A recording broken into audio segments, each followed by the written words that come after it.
branché complètement sur les circuits de blanchiment qu'on a en Afrique, à travers la Corse-Afrique des Jeux, Paris et Casino, dont on entend parler en ce moment, et qui a les mêmes comptes en banque et les mêmes circuits, très branchés sur le pétrole aussi. Parce que depuis toujours, les services secrets, dans leurs manœuvres, vous le savez bien depuis la guerre d'Indochine qui était financée à moitié par le trafic de l'opium, vous le savez bien aussi que, je l'ai expliqué sans que Pasqua n'ait jamais osé m'attaquer en diffamation, que c'est lui qui a créé la French Connection pour faire un petit peu des bonnes œuvres des services secrets, etc., etc. C'est-à-dire qu'on arrondit les angles du côté, les magots, plus exactement, on arrondit les magots du côté d'un certain nombre de trafics, drogue, faux monnayage, etc., etc. Alors, tout cela, ça constitue des sommes d'argent parallèles, de manœuvres qui permettent de renverser des gouvernements, qui permettent de faire des politiques parallèles dans un certain nombre de pays, tout à fait inquiétant. Mais ce qui est encore plus inquiétant, et je vais finir par là ce que je vais vous dire sur l'Afrique avant de rebondir sur autre chose, c'est le passage de la France-Afrique à la mafia-Afrique.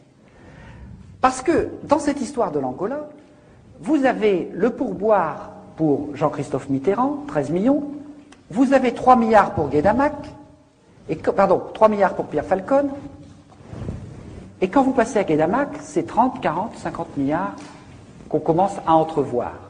Pourquoi? Parce que Guédamac est en quelque sorte le représentant de cette énorme masse financière que certains appellent la mafia russe, mais qui est tout simplement le pillage de la Russie qui s'est produit en l'espace de 4 ans entre 1989 et 1993. Au moment où le mur allait s'effondrer, le KGB et la nomenclature russe, en l'espace de 4 ans, ils ont bradé à 10% de sa valeur les énormes stocks stratégiques d'aluminium, d'engrais, de diamants, de pétrole et les armes de l'armée rouge qui étaient en quantité considérable. Ils les ont vendus à 10% de leur valeur pour que la différence puisse être placée dans les paradis fiscaux en Suisse et ailleurs. Et cette somme-là, ça représente 500 milliards de dollars. Avec cet argent-là, ces gens-là qu'on appelle aujourd'hui les nomenclaturistes ont racheté la Russie, et ils ont racheté une partie de la Côte d'Azur, et ils ont racheté aussi une partie du pétrole en Angola. Ils ont fait un certain nombre de trafics. Ils ont même été jusqu'à racheter la plus vieille banque américaine, la Bank of New York. Alors là, les Américains ont dit stop quand même. On veut bien jouer avec vous, mais il y a des limites. On n'a pas vaincu l'URSS pour que vous veniez racheter nos banques. Donc, à ce moment-là, ils leur ont dit, mais les 10 milliards les 10 milliards de dollars d'argent du FMI, ils ne seraient pas disparus par hasard? Alors, effectivement, ils étaient disparus. Et disparus par ce circuit-là. Alors, après cette sommation, dont vous avez sûrement beaucoup entendu parler, un mois plus tard, le FBI a reçu l'ordre d'arrêter l'enquête sur ces 10 milliards de dollars du FMI. Pourquoi? Parce que ce que je suis en train de vous expliquer, c'est que Guédamac, c'est, je vous ai dit, l'ex-KGB, le FSB, la DST, le Mossad, quelques autres services encore. Il est associé à Falcon, qui est branché sur les États-Unis, et on pourrait continuer longtemps comme ça. Donc en fait, qu'est-ce qui est en train de se passer depuis 3 ou 4 ans?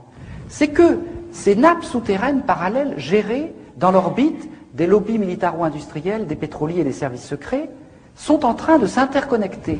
On a une mondialisation des phénomènes de criminalité financière ou d'argent parallèle des différentes nationalités.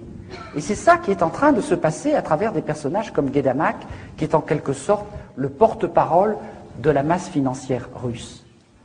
Donc on s'aperçoit qu'on est en train d'assister à une espèce de prise de contrôle extrêmement dangereuse, parce que la France-Afrique, qu'est-ce que c'était? C'était une raison d'État mise en place par De Gaulle avec des pratiques de voyous, des pratiques illégales de voyous. Mais quand vous avez des gens qui pendant 40 ans font des pratiques de voyous, eh bien ils deviennent des voyous. Un Sirvin, qui est un honorable correspondant des services secrets, il dit, mais j'ai de quoi faire 20 fois sauter la République, j'ai de quoi me payer toute la classe politique, ce qu'il a fait. Donc ce n'est plus la classe politique qui commande aux services secrets, c'est ces gens-là qui se mettent à commander à la classe politique.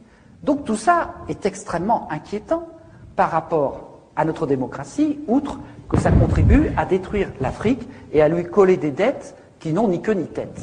Bon.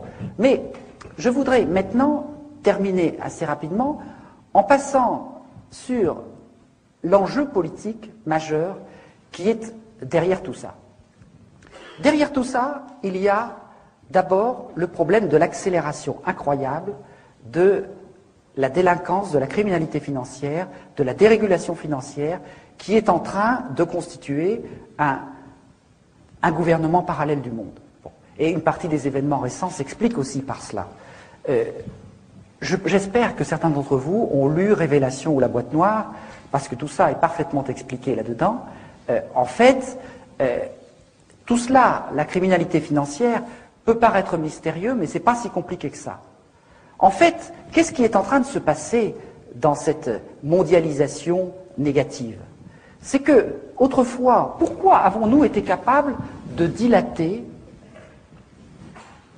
cet espace intermédiaire, je vais y revenir tout à l'heure, de construire des biens publics en France, etc. C'est parce que quand dans un État-nation, il y a des gens qui fraudent ou qui font de l'escroquerie, la police, la justice ou le fisc a la possibilité d'aller contrôler leur compte en banque. Aujourd'hui, c'est totalement impossible dans le cadre de la mondialisation.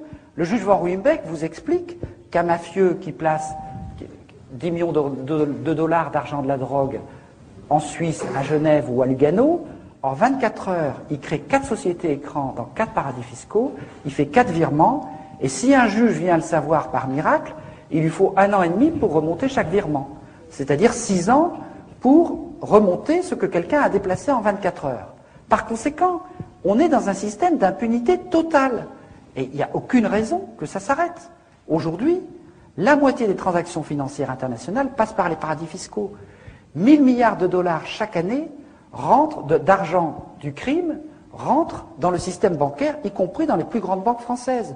Et dans l'envers de la dette, j'explique que les 3 des principaux établissements bancaires français, le Crédit Agricole, la Société Générale, la BNP Paribas, sont profondément impliqués dans ces mécanismes de destruction de l'Afrique. Bon. Donc, vous voyez que on est dans un mécanisme totalement dérégulé, et ce que vous explique très bien Denis Robert dans ses livres Révélation et la boîte noire, c'est que tout ça n'est pas si mystérieux que ça, qu'on peut d'ailleurs probablement lutter contre assez facilement, parce que tout ça est rassemblé dans 2 chambres de compensation mondiales, l'une à Bruxelles, l'autre à Luxembourg, qui s'appelle Euroclear et Clearstream, et que dans ces cocottes minutes de la finance mondiale, eh bien, ils ont découvert que la moitié des comptes étaient non déclarés et étaient dans les paradis fiscaux. Autrement dit, ces chambres de compensation, qui sont des coopératives des plus grandes banques mondiales, là-dedans, il y a la moitié des comptes qui sont non déclarés. Et il y a même tout un tas des opérations qui se font par des circuits parallèles dans l'informatique de ces établissements. Alors ça, c'est à la fois tout à fait désespérant, mais c'est aussi plein d'espoir. Parce que dans l'histoire des contre-pouvoirs dont je vais commencer à vous parler, très souvent, on a retourné comme un gant quelque chose qui avait été créé par des pouvoirs ennemis. Le Parlement qui avait été créé comme Conseil du roi a été transformé en Assemblée nationale. Eh bien, ces chambres de compensation qui gèrent la finance mondiale, il suffirait d'une volonté politique européenne pour les transformer en banque centrale sous contrôle public. Et à ce moment-là, on aurait les traces de toutes les opérations de criminalité dont je viens de vous parler, et je n'ai malheureusement pas le temps de vous expliquer que nous sommes en train de découvrir, avec les gens qui se battent contre la dette, tout un tas d'instruments juridiques qui permettent de faire des procès à ceux qui ont accordé la dette pour montrer non pas qu'il faut remettre la dette, mais que la dette est nulle pour toutes sortes de raisons juridiques. Il y a tout un tas de précédents juridiques qui ont été trouvés et qui montrent qu'on peut tout à fait attaquer les différents éléments de la dette devant des tribunaux occidentaux et qu'on a des chances, en fonction d'un certain nombre de précédents historiques et juridiques, de pouvoir montrer que toute cette escroquerie est nulle juridiquement. Donc, là aussi, c'est l'envers de la dette. Parce qu'on ne va pas se contenter de demander la charité et l'annulation de la dette, on va pouvoir l'attaquer. Et on va pouvoir l'attaquer notamment en allant chercher les preuves de toutes les transactions dans ces chambres de compensation qui se trouvent à Luxembourg ou à Bruxelles, sauf si par hasard elles brûlent un jour, ce qui pourrait arriver. Alors, je finis simplement sur les éléments positifs, avant de vous laisser la parole, en vous disant que, dans notre histoire, on n'a pas fait que des choses négatives. En 200 ans, on a quand même été capable, et je suis obligé de caricaturer très vite pour laisser un peu de place au débat, on a été capable quand même de construire à l'échelle nationale ou européenne un petit peu de biens publics. En 1815, on avait à peu près 15% de biens publics en France sur un petit gâteau national, une petite production nationale brute. On avait un peu de police, la police, oui, une justice de classe, quelques routes, etc. 150 ans plus tard, 200 ans plus tard, on a à peu près 45% de biens publics. C'est-à-dire qu'il y a eu tout un mouvement social, des luttes sociales, qui ont exigé de la dignité, qui ont demandé de l'éducation, de la santé, des retraites, du droit du travail, des congés payés, etc. C'est-à-dire qu'il y a eu tout un combat pour la dignité, qui s'est fait difficilement sur la durée, mais qui a eu pour objectif de dire, mais attention, dans la richesse qui est produite, il y a de la richesse qui est marchande, des biens privés, mais il y a aussi de la richesse qui ne doit pas être de la marchandise, qui est beaucoup trop importante. C'est-à-dire ce qui nous fait exister, ce sont des choses beaucoup plus importantes que ce qui nous fait produire.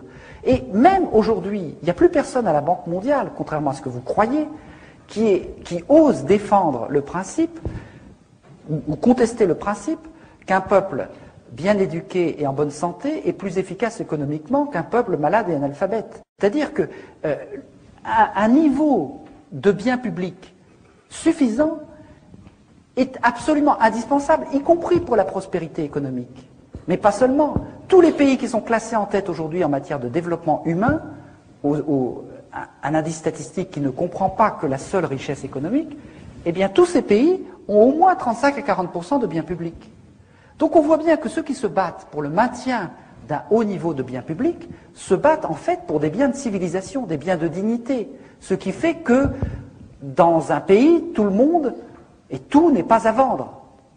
C'est-à-dire que le phénomène de création des biens publics a eu aussi un phénomène de dilatation, d'expansion de la richesse globale. Et contrairement à tous ceux qui prétendaient que ce n'était pas possible de payer la santé, l'éducation, les congés payés, etc., ça a développé tout un tas d'activités qui fait qu'en fait, aujourd'hui, y compris la richesse privée, est plus importante que quand on avait moins de biens publics. Eh bien, quel est l'enjeu au niveau international?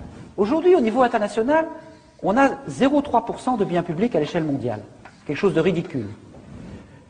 On va devoir, de manière absolument indispensable, si on veut combattre l'effet de serre, si on veut combattre les grandes épidémies, si on veut assurer la sécurité alimentaire, une justice pénale internationale, combattre la pollution des océans, on va devoir créer du bien public à l'échelle mondiale, y compris aussi pour réguler la criminalité financière.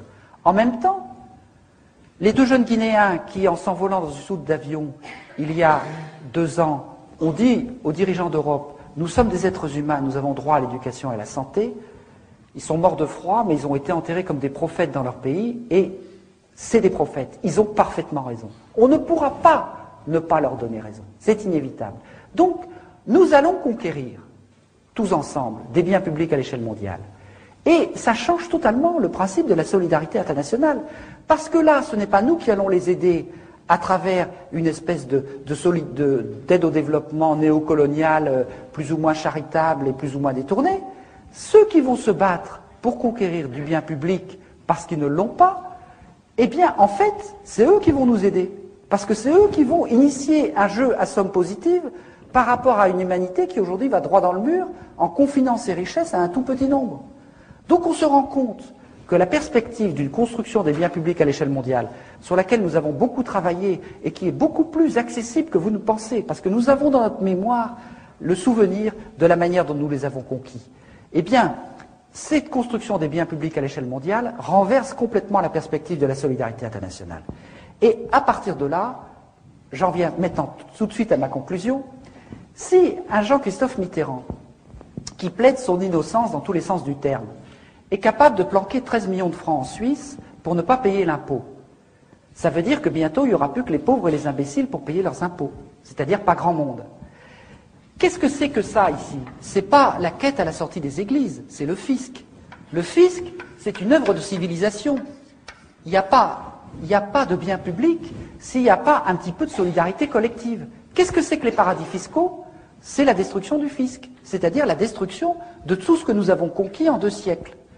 Donc vous voyez aujourd'hui clairement que les paradis fiscaux, ce n'est pas seulement par là que s'en va tout le sang et toute la richesse de l'Afrique, c'est aussi par là qu'est en train de se détruire tout ce que nous avons conquis de notre côté. Et par conséquent, pour ceux qui avaient un petit peu perdu leur boussole en matière militante, nous savons maintenant clairement ce que nous ne voulons et ce que nous ne voulons pas. Si nous voulons des biens de civilisation, c'est-à-dire des biens publics, eh bien, en même temps, nous savons que nous devons combattre ce qui les détruit, c'est-à-dire la criminalité financière.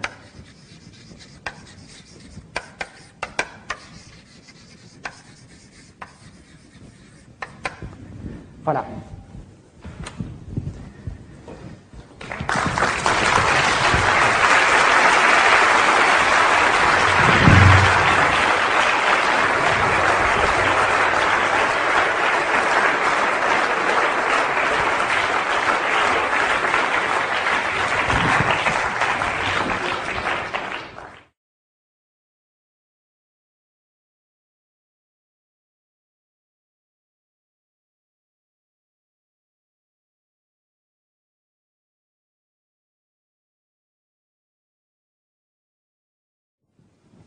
Bon, je vais d'abord répondre à ces deux questions parce qu'elles sont importantes et elles vont ensemble.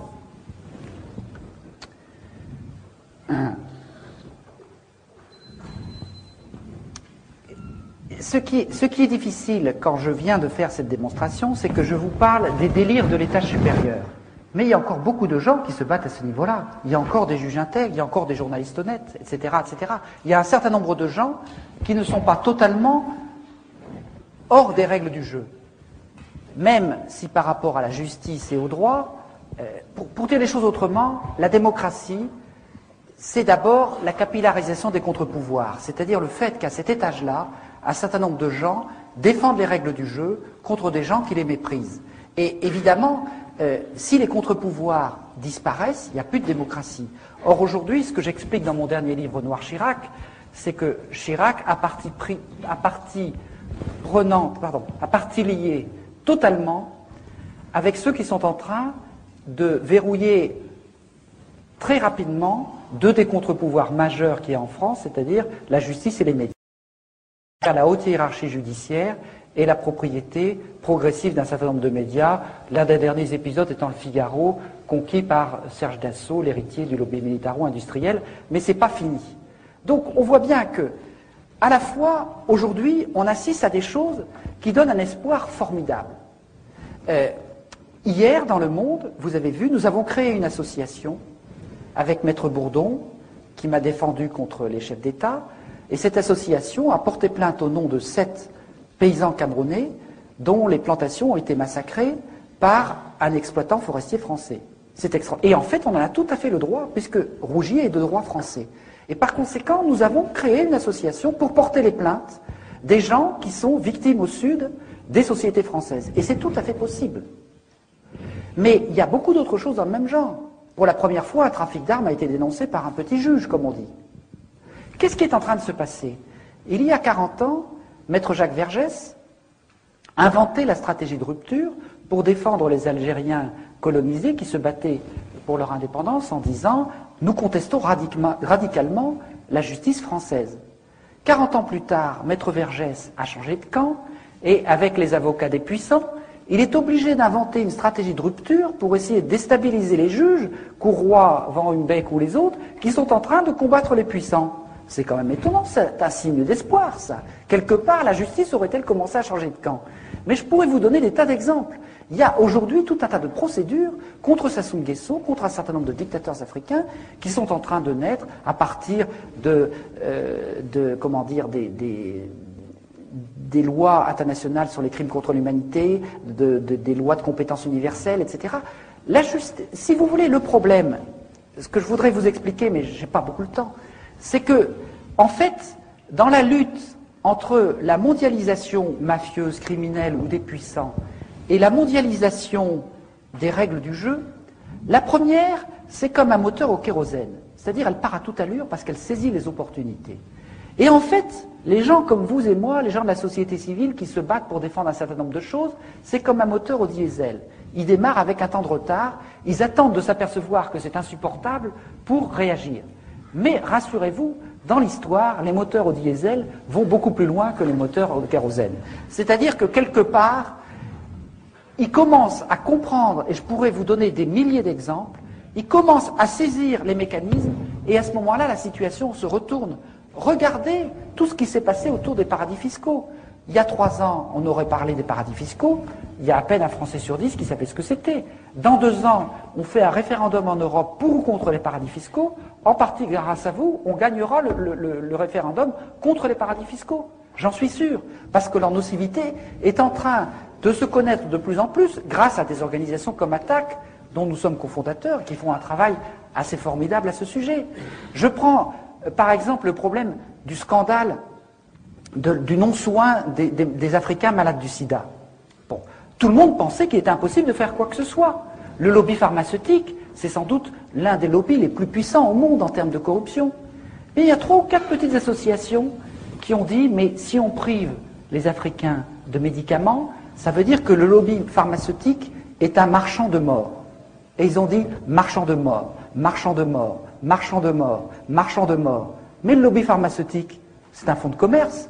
Si lui, dont le fonds de commerce est marchand de vie, on lui dit marchand de mort, marchand de mort, marchand de mort, marchand de mort, qu'est-ce qu'il fait? Il recule, il recule, il recule, et il n'a pas fini de reculer, il a commencé de reculer. On a trouvé la faille, parce qu'on a trouvé la faille dans le double langage. Autrement dit, les armes pour lutter, les armes du moteur diesel, sont beaucoup plus importantes que vous ne l'imaginez, et il n'y a pas lieu de désespérer, et je vous assure qu'il y a, en matière de justice, des tas d'armes. Le comité pour l'abolition de la dette du tiers-monde a trouvé quelque chose de formidable. En 1898, en droit international, il y a eu un jugement où les États-Unis ont empêché Cuba de rembourser sa dette à l'Espagne parce que l'Espagne avait installé une dictature à Cuba et les États-Unis ont dit c'est une dette odieuse, illégitime parce qu'elle a été contractée par une dictature.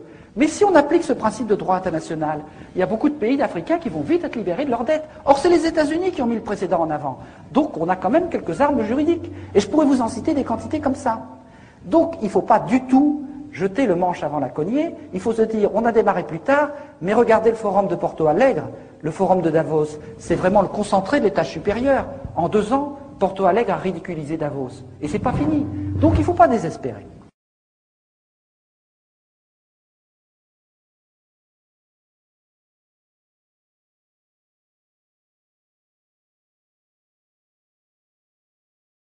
Ben, je vais d'abord répondre à ces 2 questions parce que c'est plus facile en s'en souvenant. D'où vient l'information? L'information, elle est accessible. Même les services secrets vous disent qu'il y a 90% de l'information qui vient des sources ouvertes. Il suffit de faire un travail de chercheur d'or, de dépouiller l'ensemble de la presse française et étrangère. Alors la presse française, il y a une bonne partie des informations, mais vous savez, c'est comme certains poissons dont raffolent les Japonais. Quand vous connaissez bien les désinformateurs, c'est souvent là qu'il y a la meilleure information. Donc il suffit d'isoler le poison et on trouve un certain nombre de choses. Donc vous avez toute la presse française, toute la presse étrangère qui n'a pas du tout les mêmes biais que la presse française, enfin, pas toujours. Et puis, on peut se constituer au fur et à mesure un certain nombre d'amis à travers le monde, journalistes, experts, défenseurs des droits de l'homme. Et enfin, depuis 10 ans, il y a des milliers d'Africains qui sont venus nous dire ce qui se passait chez eux et qui ne pouvaient pas publier. Et quand on croise ces 4 sources, on arrive à se faire une idée assez précise quand même de la situation.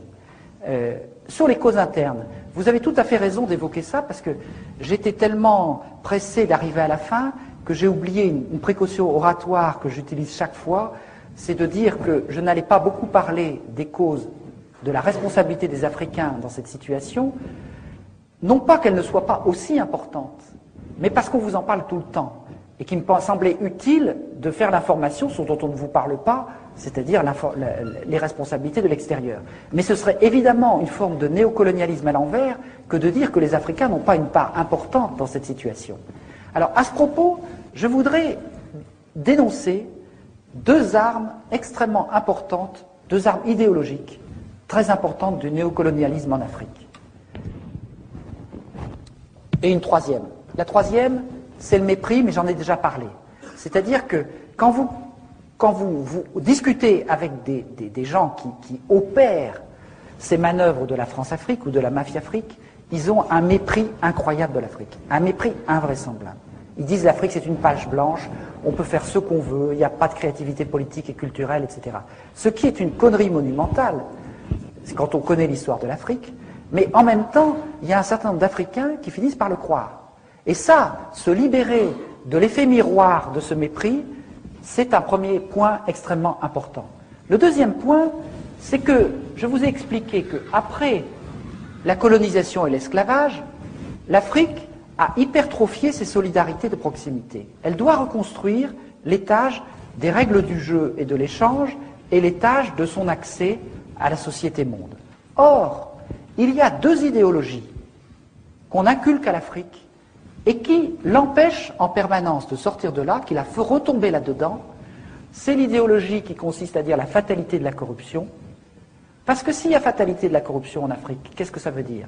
Ça veut dire qu'il n'y a pas de solidarité possible hors de la famille immédiate et du clan, donc que l'Afrique n'est pas capable de reconstruire des règles du jeu, et que par conséquent elle est condamnée à être toujours dépendante et à rester enfermée dans son rez-de-chaussée.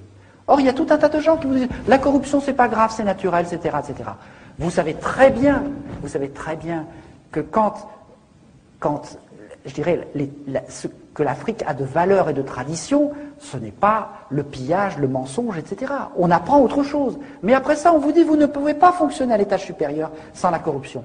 Tant que les Africains ne combattront pas la corruption en se disant, ce langage de corruption, c'est un langage néocolonial parfait, eh bien, il y aura beaucoup de mal à en sortir. J'en ai beaucoup discuté avec les Sénégalais qui ont réussi à renverser un système illégitime, mais maintenant, ils sont confrontés à leurs propres problèmes. Comment ils vaincent la corruption? Parce que s'ils restent dans la corruption, ils ne s'en sortiront pas. Et le deuxième langage idéologique, c'est le langage de l'ethnisme. On vous dit, vous ne pouvez pas fonctionner en dehors des solidarités ethniques. Mais si vous ne pouvez pas fonctionner en dehors des solidarités ethniques, c'est que vous n'êtes pas capable de mettre en place des règles du jeu qui permettent de les dépasser. Au Congo-Brazzaville, où il y a eu, pendant les 10 premières années, quand même un véritable effort d'indépendance. Il y a eu des syndicats qui se sont créés, par exemple. Ces syndicats étaient naturellement nationaux, transethniques. Eh bien, aujourd'hui, il y a des gens qui veulent détruire les syndicats pour faire un syndicat par ethnie. Mais si on fait ça, ça veut dire qu'on enferme le pays complètement au rez-de-chaussée. Il n'en sortira plus. Donc, vous voyez bien que le langage qui enferme les gens dans la fatalité de l'ethnisme ou la fatalité de la corruption est le meilleur outil du néocolonialisme pour maintenir ces pays dans la dépendance.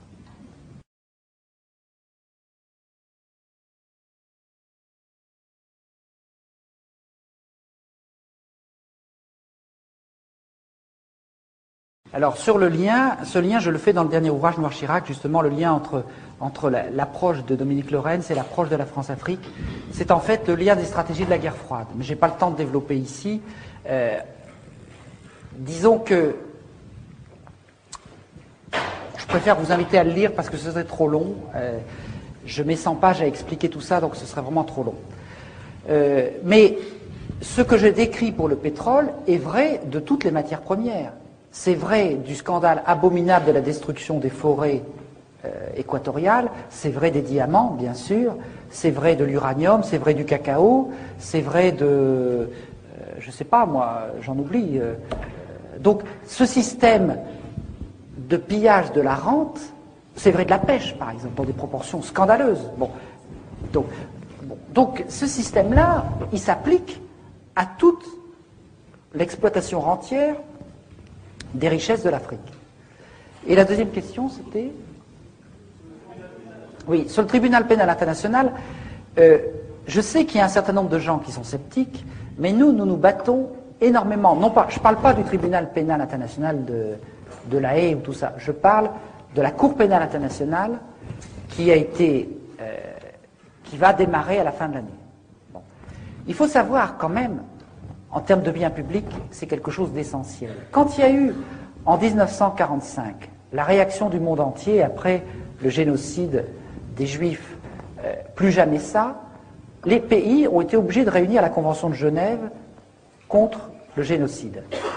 Et en même temps qu'ils mettaient en place cette Convention de Genève contre le génocide, ils envoyaient leurs meilleurs juristes pour la rendre inapplicable. Et donc la société civile, pendant 40 ans, a remonté la pente, et tout un tas de gens se sont battus pour qu'on rende applicables les conventions de Genève, et finalement, il y a eu la création d'une Cour pénale internationale qui va bientôt démarrer, et que la France-Afrique a combattu avec la dernière énergie, et que les États-Unis combattent. Donc tout ça, c'est plutôt bon signe. Pourquoi pourquoi je n'ai pas, comment dire, je ne suis pas sceptique par rapport à la Cour pénale internationale? Parce que je crois à l'auto-évolution des institutions. C'est-à-dire que quand on crée une institution, au début, elle est très imparfaite. Quand on a créé la justice républicaine en France, vous croyez qu'elle ne privilégiait pas les riches? Elle commence toujours de manière imparfaite. Mais quand vous créez ce genre d'institution, peu à peu se décline un langage qui s'appelle le droit, et peu à peu, on peut contester le droit, parce qu'on n'est plus tout à fait dans l'arbitraire, on est dans des procédures écrites, des procédures visibles, et donc, au lieu, si vous voulez, pour résumer, c'est un peu le sous-titre de mon dernier bouquin, c'est secret et impunité. L'impunité va avec le secret. Tout ce que je vous développe ici, c'est une perspective de bien public. Les biens publics, ce n'est pas seulement des biens pour tout le monde, c'est des biens qui se débattent en public. Et par conséquent, une justice même imparfaite, elle se débat en public. Et quand vous êtes en public, vous gagnez déjà beaucoup de choses, parce que quelque part, vous pouvez combattre l'impunité. Et pourquoi j'écris Noir Chirac? Parce que Noir Chirac est au cœur d'un certain nombre de mécanismes secrets qui lui valent toute son impunité. Et donc, l'enjeu principal, avant d'obtenir des choses, c'est de se battre contre tous les systèmes d'oligarchie qui veulent faire fonctionner l'économie et la politique dans le secret, sans parler du militaire.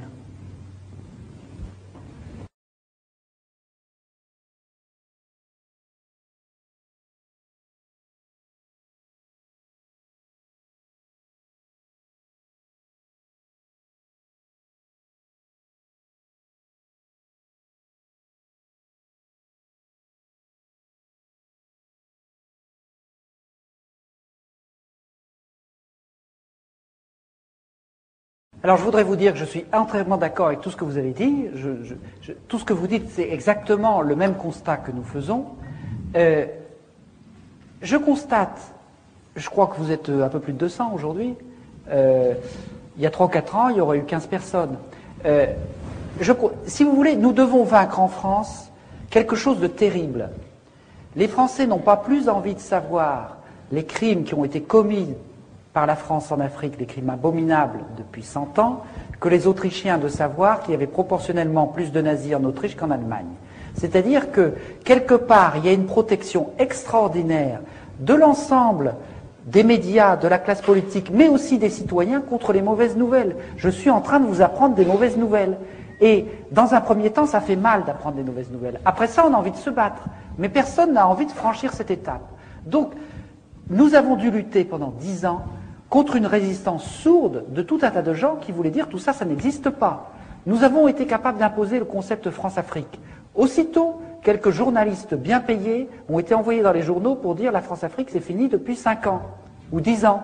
De même que Chirac vous dit en 1995 les financements politiques c'est fini depuis 1990, en 2000 il vous dit c'est fini depuis 1995 et en 2005 il vous dira c'est fini depuis 2000. Bon, eh bien on vous dit la France-Afrique c'est fini alors que ça dure plus que jamais.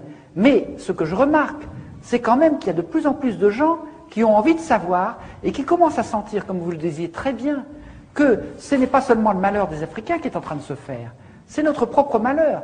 Comment pensons-nous que par rapport à un continent qui va bientôt compter 1 milliard d'habitants, nous pourrons avoir des relations pacifiques si nous continuons de vendre à l'Afrique ce que nous avons de pire en termes de voyoucratie? Bon, je crois que c'est de l'ordre de l'évidence.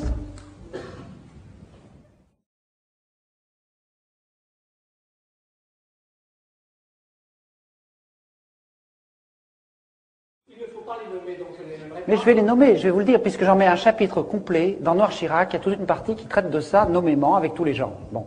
Donc si vous voulez, je n'ai pas peur de donner les noms.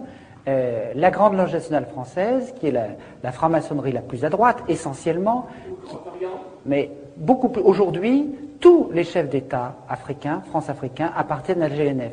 Tous. Tous les dictateurs. Certains furent sensibles au Grand Orient, oui, avec Christian Mouchy, tout à fait. Mais ils sont tous passés à la GLNF. Et de même que les principaux responsables des services secrets, de même que les généraux qui commandent les anciennes troupes coloniales, de même que le lobby une grande partie des gens qui dirigent le lobby pétrolier, et les 3 chefs d'État qui m'ont fait un procès, Omar Bongo, Sassou Nguesso, Idriss Déby, Arkady Guédamac, dont j'ai parlé tout à l'heure, qui me fait un procès qui est un haut dignitaire de la GLNF, tout l'état-major de TF1, une grande partie de la presse régionale, etc., etc., font partie de ces réseaux d'initiés dont j'explique dans Noir Chirac qu'ils ont été constitués dans le cadre de la guerre froide. C'est-à-dire que quand il a fallu mettre en place des moyens de combattre le risque soviétique, il y a eu un service secret dans le service secret de la CIA qui s'est créé et qui a décidé de créer une sorte de chevalerie. Et cette chevalerie, ils l'ont recrutée à la fois dans certaines obédiences maçonniques très à droite, mais également dans les Rose-Croix, également dans les sectes de Templiers, la scientologie, etc. C'est-à-dire qu'il y a toute une partie sectaire initiée, mais qui n'est pas seulement la GNF, c'est aussi la mafia. La guerre froide s'est faite avec la mafia, que ce soit la mafia italienne ou la mafia corse. Et la mafia corse, on lui a attribué des fiefs en Afrique. Et il est en train de vouloir revenir en Corse. Il y a une difficulté importante, et là je tiens à être tout à fait précis, c'est que dans l'histoire de France, dans l'histoire de la démocratie, dans l'histoire de la République, la franc-maçonnerie a joué un rôle positif très important. Beaucoup des institutions républicaines, y compris de la construction du bien public, s'est fait à cause, j'allais dire, de la partie positive de l'humanisme franc-maçon. Or, ce que j'explique dans Noir Chirac, c'est que, en fait, comme il y a une partie secrète et initiatique, c'est une tentation extraordinaire pour les services secrets de tenter de dévoyer cette partie-là pour faire le secret du secret. Et c'est comme ça que dans l'histoire de la franc-maçonnerie, très souvent, il y a eu des responsables des services secrets qui sont devenus grands maîtres. Il y a eu Barouin, il y a eu récemment Guglielmi, etc., etc. Et comme vous l'expliquez, l'ancien patron de la DGSE, M. Marion, a dénoncé un système... Excusez-moi, monsieur.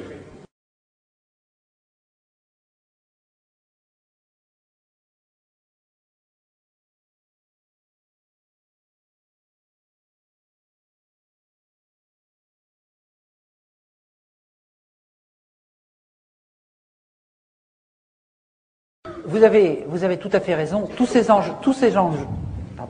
enjeux sont profondément liés. Et nous avons créé, il y a 1 an et demi, une association qui s'appelle Bien Public à l'échelle mondiale, qui a fait un travail pluridisciplinaire tout à fait remarquable pour montrer comment, ce que je vous expliquais au début, dans notre mémoire de l'humanité, on sait qu'on est capable de conquérir du bien public par un espèce de moteur à 3 temps. C'est-à-dire qu'on démarre par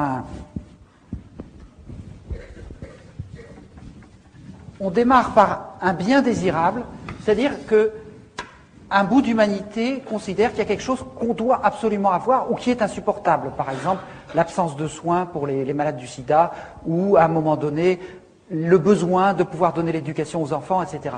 Il y a un bien désirable. Et à ce moment-là, il y a un mouvement désirant qui se constitue pour le réclamer. Ce mouvement désirant, il est constitué à la fois des gens qui n'ont pas ce bien, et puis d'un certain nombre de gens qui disent oui, ce serait bien qu'il y ait ce bien. Et ces gens-là, ils constituent une alliance au début tout à fait imparfaite. C'est les petits mouvements dont je vous ai parlé tout à l'heure qui ont secoué le lobby pharmaceutique. Ces gens-là, ils disent il faut trouver un débiteur du bien public. Qui c'est qui va nous donner ce bien public? Alors, dans un premier temps, dans notre histoire, mais c'est encore vrai aujourd'hui, tous les débiteurs, ils disent c'est pas moi, c'est l'autre. J'ai pas les moyens. Vous demandez à la Banque mondiale, c'est pas moi. Le FMI dit c'est pas moi. L'ONU dit c'est pas moi, etc., etc. Donc à ce moment-là, qu'est-ce qui se passe? On repart pour un tour. Le bien devient de plus en plus désirable parce qu'il est toujours pas là et les gens le veulent. Le mouvement désirant, il commence à trouver des astuces, des failles juridiques, politiques, etc., etc. Et puis il commence à tailler des croupières aux débiteurs qui n'en veulent pas. Ça repart 3-4 tours comme ça. Et puis finalement, à un moment donné, le mouvement désirant, il coince un débiteur. Le débiteur, il peut toujours pas, mais le mouvement, il est tel qu'on va lui en donner les moyens. Quand, au bout d'un long processus, on a dit il faut la santé, il faut la sécurité sociale elle n'avait pas les moyens, mais comme on lui a dit c'est vous la sécurité sociale qui allez le faire, on lui a donné les moyens. Donc tous ceux qui prétendent qu'on ne peut pas conquérir les biens publics parce qu'il n'y a pas de débiteur qui ait les moyens se trompent, parce qu'en fait, le débiteur a les moyens le jour où le mouvement désirant est devenu assez fort pour les lui donner. Et donc, c'est exactement ce type de travail que nous sommes en train de faire, et nous sommes en train d'ouvrir 5 chantiers sur les questions du climat, les questions de la santé, justement, les questions de la justice pénale internationale, les questions du droit maritime, la circulation des mers, et les questions de l'accès au crédit et de la monnaie, parce que la monnaie est un bien public quand on voit la manière dont aujourd'hui elle est mise entre des circuits criminels. Et par conséquent, ce qui nous apparaît maintenant, c'est qu'en fait tous ces combats, comme vous le disiez tout à l'heure, ils ont la même cible.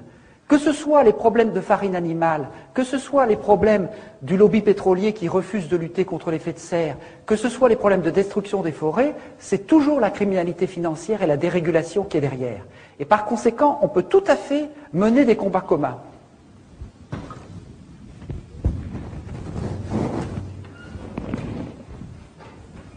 L'ethnisme, c'est d'abord la manipulation de l'ethnisme. Un tas de gens qui développent des discours ethnismes, y compris au Rwanda ou ailleurs, n'y croient pas. Mais c'est simplement que c'est une arme politique redoutable pour conserver le pouvoir. Et cette arme politique, elle a été très souvent utilisée par le colonisateur. L'IOT enseignait à tous ses disciples comment dresser les ethnies les unes contre les autres. Donc l'ethnisme, c'est d'abord une manipulation, très souvent. C'est une manipulation pour obtenir le pouvoir. Mais d'autre part, le découpage des frontières a été aussi une manipulation ethnique. C'est-à-dire le fait que ces frontières soient mal taillées, c'était également pour rendre ces pays ingouvernables. Mais en même temps, si vous vous souvenez de tous les leaders indépendantistes du début, ils étaient tous panafricains. Et aujourd'hui encore, les plus éminents esprits qui se battent contre ces problèmes, avec lesquels on peut rencontrer, discuter, ils sont tous persuadés qu'il n'y a pas d'avenir en dehors du panafricanisme, ou tout au moins d'un débordement considérable des petits pays qui ont été créés pour être invivables par le colonisateur. Si vous regardez le début de l'histoire, les Olympio, les Kwame Nkrumah, les Umniobe, etc., tous ces gens-là, ils étaient panafricanistes, et c'est Focard qui s'est battu avec Oufouette pour diviser ces pays en tout petits morceaux. Donc, aujourd'hui, quand vous voyez que dans un élan de sagesse inattendu, l'ensemble des pays d'Afrique de l'Ouest, anglophones et francophones, ont décidé de créer une monnaie commune, Focard doit se retourner dans sa tombe. Bon, je pense que ça, ce sont des choses qui vont tout à fait dans le sens de la reconquête de l'accès de l'Afrique à l'économie monde. Ça suppose de dépasser les micro-États.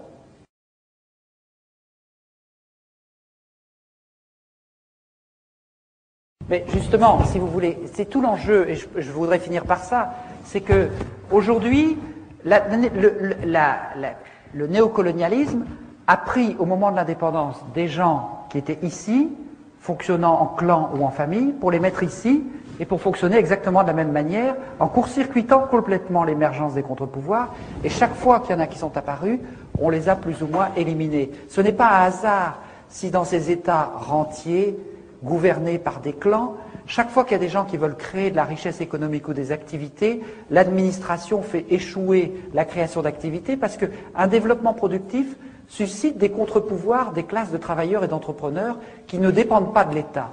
Donc aujourd'hui, la bataille centrale pour développer, je dirais, les indépendances africaines, c'est la bataille qui consiste à développer à tous les niveaux les mécanismes de solidarité et de construction économique, sociale et politique à cet étage-là. C'est cet étage-là, l'étage des valeurs. Si vous voulez, pour moi, aujourd'hui, le travail essentiel en Afrique, c'est un travail politique, historique, anthropologique, etc. C'est que les Africains discutent, débattent, ils essaient de dire quelles sont nos propres valeurs, qu'est-ce qui va nous permettre de reconstruire, qu'est-ce que nous avons en nous qui nous permet de refuser la corruption, qui nous permet de bâtir des règles du jeu où nous nous reconnaissons, qui ne nous sont pas imposées. Et personnellement, je pense que si les Africains font cela, ils vont apporter énormément au monde. On dit toujours il n'y a pas de contre-pouvoir en Afrique, il y a des chefs, etc. Mais quand vous regardez les chefs, la tradition africaine, il y a une sophistication des contre-pouvoirs, de capacité d'empêcher le chef de délirer, tout à fait extraordinaire. Pour moi, il y a autant de réserves, d'inventivité politique dans les traditions africaines qu'il n'y a de réserve pour les médicaments du futur au XXIe siècle dans les forêts africaines. Je crois tout à fait que l'Afrique va être capable d'inventer des formes de démocratie, des formes de contre-pouvoir, de légitimité, de solidarité et d'échange qui vont nous apporter beaucoup. Mais pour qu'elle y arrive, la première condition, c'est qu'elle ait confiance en elle-même. Ça, c'est un ballon, ça ne fonctionne qu'en la confiance. Si les Africains n'ont pas confiance en eux-mêmes, ils ne seront pas capables de déployer tout ce qu'ils ont et qui vont leur permettre de construire ces étages dont ils ont montré dans le passé qu'ils étaient parfaitement capables de les construire. Alors, moi, excusez-moi.